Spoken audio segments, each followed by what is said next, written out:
네, 이번 시간에는 지난 시간에 의해서 퀀텀 페이즈 오브 메타의 두 번째 챕터를 하도록 하겠습니다. 지난 시간에는 이제 첫 번째 챕터로서 섹션으로서 어떠한 내용들을 우리가 이 교과서에서 다룰지를 배웠고요. 이번 시간은 페르미 리퀴드 시어리에 대해서 배워보도록 하겠습니다. 먼저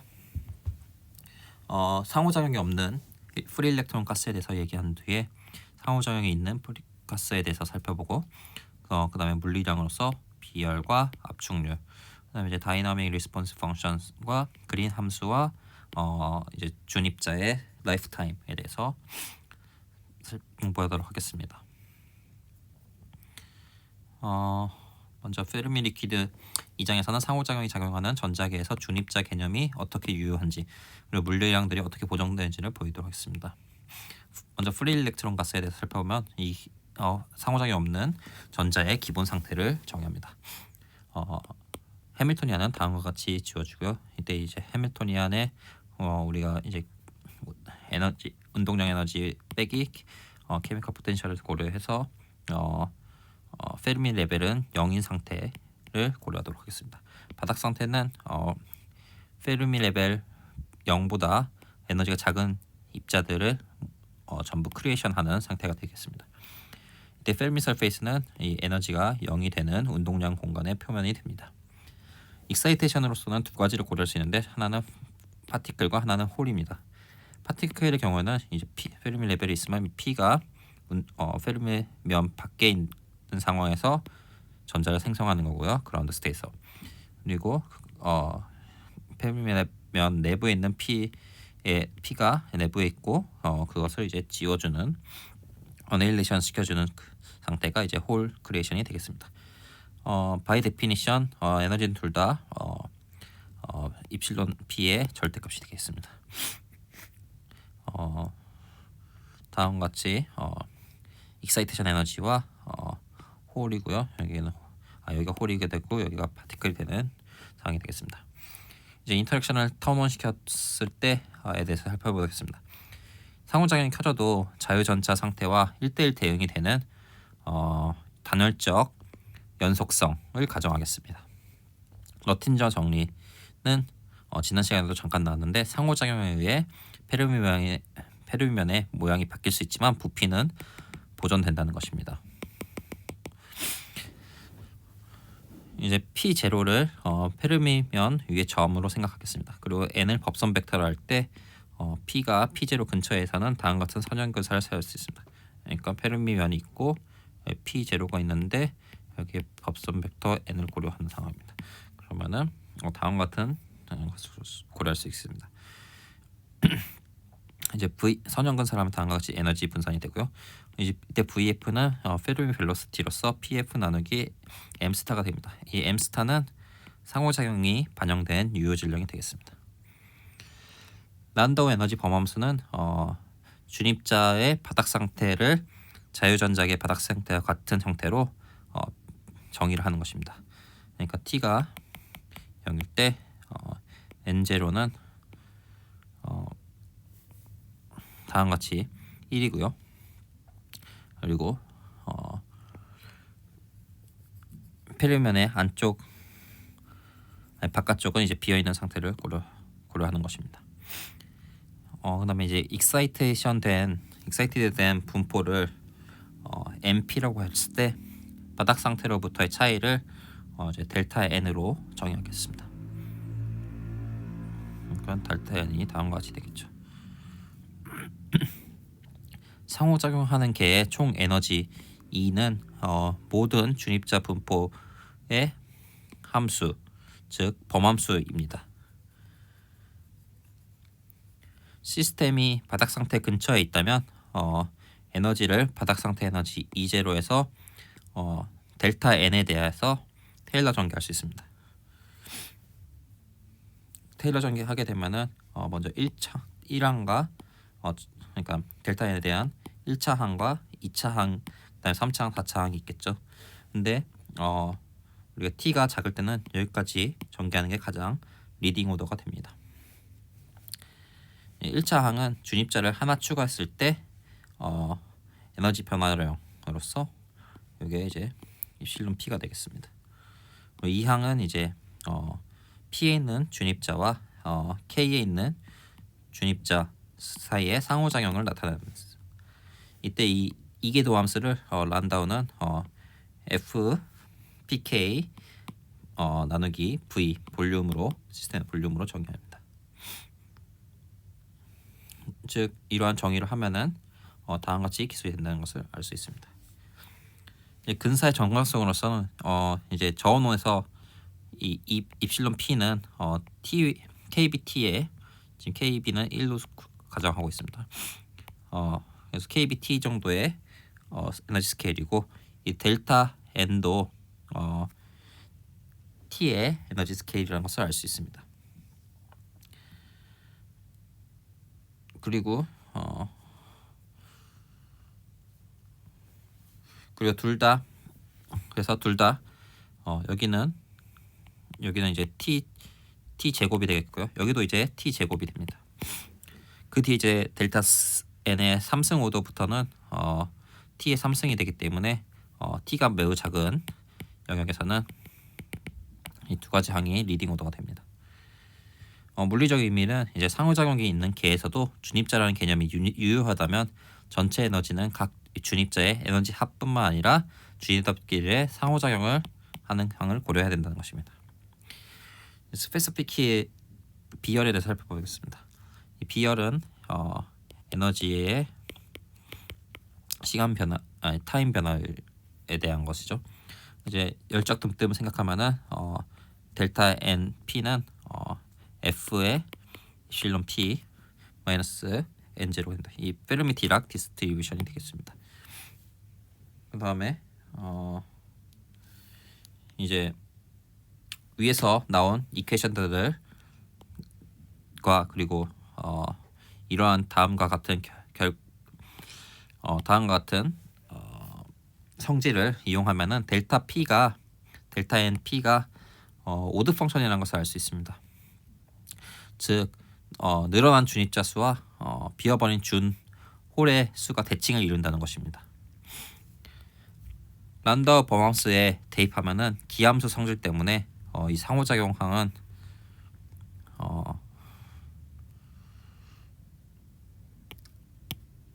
0이 되게 됩니다.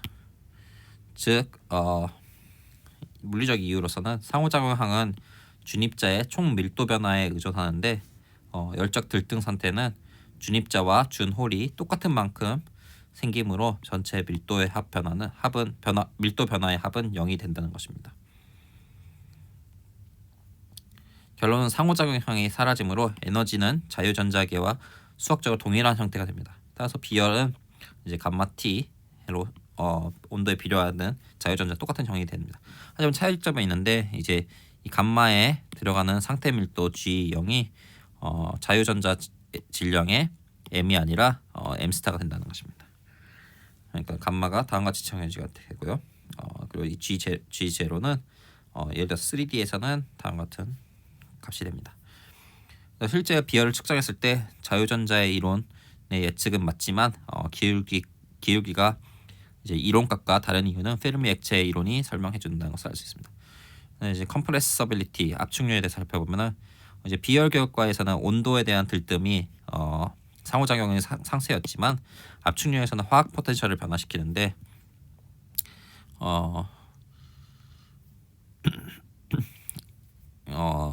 화학 포텐셜의 변화는 준입자와 준홀에 대해서 서로 다른 영향을 주게 돼서 상호작용이 이 압축률을 계산해서는 중요하게 나타납니다. 화학 포텐셜의 변화에 대한 전자 밀도의 변화를 측정하는 척도입니다. 압축률이라는 것은 즉 화학 포텐셜이 변할 때 전자 밀도가 어떻게 변하는지를 살펴보는 것입니다. 화학 포텐셜이 뮤에서 뮤 플러스 델타 뮤로 변했다고 생각하겠습니다. 분포 함수는 이제 F의 입실론 스타가 되겠죠.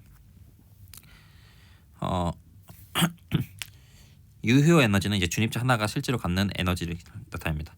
그렇게 되면은 델타 토탈 에너지에서 준입자의 개수만큼으로 나눠주면 되겠죠.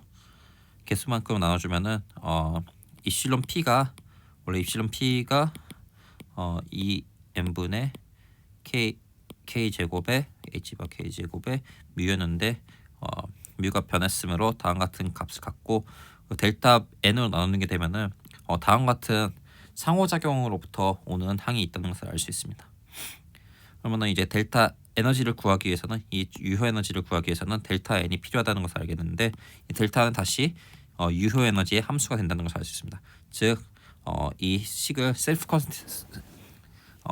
컨시스턴틀리 풀어야 된다는 것을 알 수 있습니다.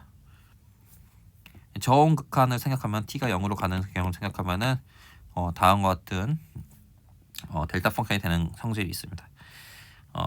준입자의 분표 변화는 페르미면 근처에서만 일어나므로 델타 m p의 형태를 다음과 같이 가정했습니다. 델타 입실론 p 델타 뮤 a 이를 대입해서 잘 정리를 하면은 우리는 압축률이라는 것은 g 제로에서 1 플러스 f 제로로 리노말제인스 된다는 것을 알 수 있습니다. 이때 이 f 제로는 다음과 같은 값입니다. 즉 란다우 상호작용 이 상호작용 텀에 의해서 프리 일렉트론과 다르게 압축률이 1 플러스 f 제로만큼 리노마이제이션 된다는 것입니다. 그 다음 섹션으로 다이나믹 레스폰스 펑션스에 대해서 살펴보도록 하겠습니다. We can extend the ideas of Fermi liquid theory to include responses to time-dependent perturbation. 이제 다이너믹스 즉 타임 디펜던트한 펄처베이션을 고려한 것을 확장할 수 있다는 것입니다. 시간에 의존하는 외부 포텐셜을 도입하겠습니다. 준입자 유효 에너지는 앞에 식에서 봤던 거 플러스 V가 도입됩니다. 그리고 또 이제 델타 N은 모멘텀의 함수뿐만 아니라 위치와 시간에 따라서 변한다는 것을 알 수 있습니다. 이제 세미 클래시컬 이퀘션 오브 모션을 고려하겠습니다. 외부 포텐셜이 공간적으로 천천히 변한다고 가정하면 준입자의 위치와 운동량을 동시에 가진 고전 입자처럼 취급이 가능합니다. 이때 준입자의 움직임은 다음의 해밀턴 역학 방정식을 따라야 합니다. 속도, 힘, 이제 기대값에 대해서 다음과 같은 값을 갖는다는 것이죠. 위의 운동 방정식으로 준입자 분포 함수의 시간과 공간에 대해서 어떻게 이볼브하는지를 설명하는 볼츠만 방정식을 도출할 수 있습니다. 델타 n을 이제 t에 대해서 미분한 것과 r에 대해서 미분한 것 그리고 r은 그러니까 델타 n을 t에 대해서 미분을 하면은 다음과 같이 구해진다는 것을 알 수 있습니다. 그렇다면은 이게 이제 어떤 아이콜 이제 되겠죠. 왼쪽은 이제 준입자가 흐르고 외부 힘에 의해서 가속되는 과정을 나타내고 있습니다. 그리고 오른쪽은 이제 콜리전 텀, 즉 준입자들끼리 서로 부딪히면서 운동량을 주고받는 상랑 과정을 이야기합니다. 이제 제로 사운드라는 재밌는 모드가 나타나는데요. 페르미 액처의 이론의 핵심 가정 중에 하나는 이 낮은 온도에서는 이 충돌항이 매우 작다는 것입니다.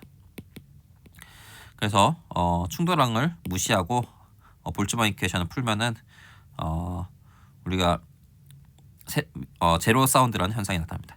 일반적으로 소리는 입자들이 빈번한 충돌을 통해서 전달되지만 페르미 액체에서는 충돌이 거의 없음에도 불구하고 준입자들의 상호작용만으로 파동이 전달될 수 있음을 말합니다.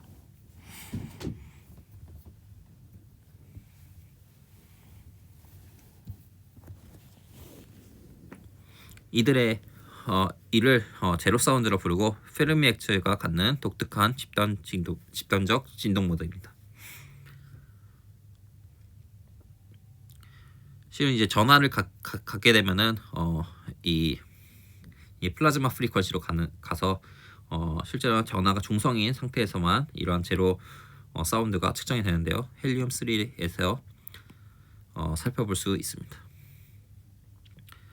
그린 펑션과 쿼시 파티클 라이프 타임입니다. 페르미 액처의 이론을 미시적 관점에서 수학적으로 정의하고 왜 준입자가 낮은 온도에서 안정적인지를 증명하는 섹션이 되겠습니다. 우리가 더 정밀한 분석을 위해서 다책의 그린 함수를 고려하겠습니다. 이 그린 함수는 다음과 같이 이미지너리 타임으로 타임 오퍼레이터가 있고 CC대가로 쓸 수 있습니다. 마이너스가 붙어야 됩니다. 이걸 프리 트랜스포메이션 하고 복소 주파수 평면에서 그린 함수는 다이슨 방정식을 통해 다음과 같이 표현되는 것을 알 수 있습니다.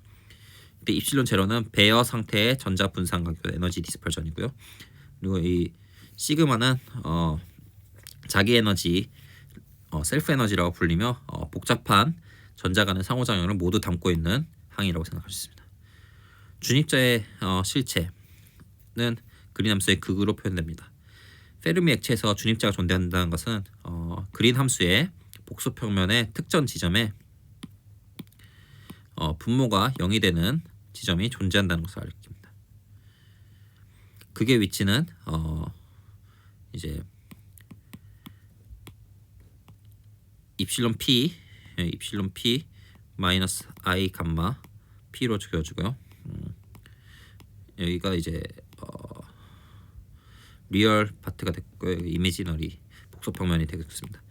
이때 이제 입실론 p는 물리적으로 관측되는 중입자의 에너지를 나타내고요. 그리고 감마 p는 이제 중입자의 감쇄율, 그러니까 타임분의 역수를 나타냅니다. 그리고 이 감마 p는 이 에너지보다는 매우 작아야 되는 것을 조건으로 합니다. 물리적 의미로는 이 극이 실수축에 가까워질수록 이 즉 감마 p가 작을수록 중입자는 매우 긴 시간 동안 안정적으로 존재한다는 것을 나타냅니다. 여기는 이제 홀이 되겠고요. 여기는 이제 일렉트론이 되겠습니다. 홀 일렉트론.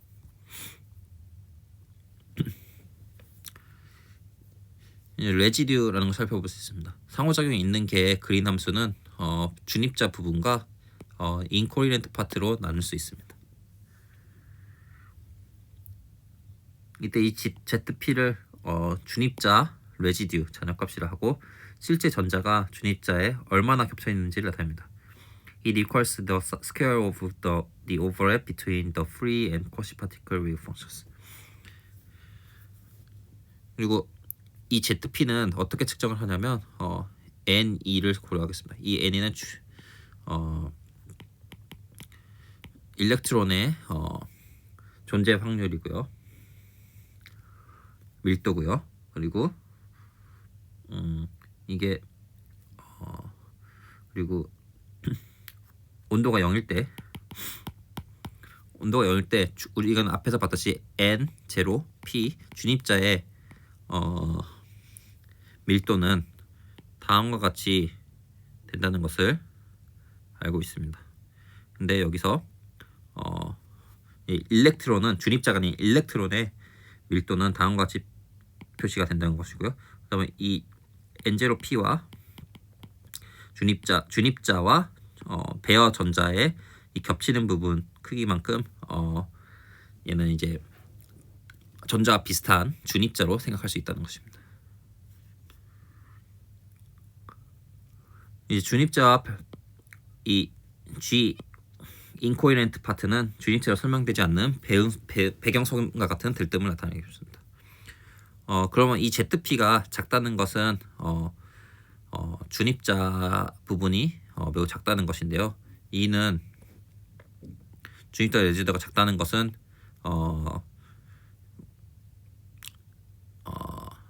영어를 그대로 읽을 수 있습니다. Note that a small GP is not an indication that the Fermi liquid is not robust. 즉, it merely indicates a small overlap between the bare electron and the reduced quasi-particle. System with very small GP can be very good Fermi liquids. For example, there is heavy fermion. 즉 GP가 작다고 해서 이게 페르미 리퀴드 이론이 성립하지 않는다는 것이 아니고 아닙니다. 오히려 페르미 리퀴드 이론이 브렉다운하는 것은 쿼시파티클의 라이프 타임 또는 이 감마 P가 매우 큰 상황을 나타내겠습니다. 특히 감마 P가 매우 커서 다음과 같은 관계가 브레이크다운 성립하지 않게 되면은 페르미 리버는 브레이크다운 하게 됩니다. 준입자가 존재하려면 그 입자가 산란되어 사라지기 전까지 충분히 오래 살아야 합니다. 만약 에너지는 작은데 산란이 너무 자주 일어나서 수명이 짧다면 우리는 그것을 입자라고 더 이상 부를 수 없게 됩니다. 이제 페르미 환급률을 통해서 준입자의 산란 확률 또는 상란 확률은 이제 원오브 수명인데요. 이제 그러니까 감마죠. 감마 P를 계산을 하면은 감마 P는 T 스퀘어 또는 T 스퀘어 또는 입실론 스퀘어로 주어지게 됩니다.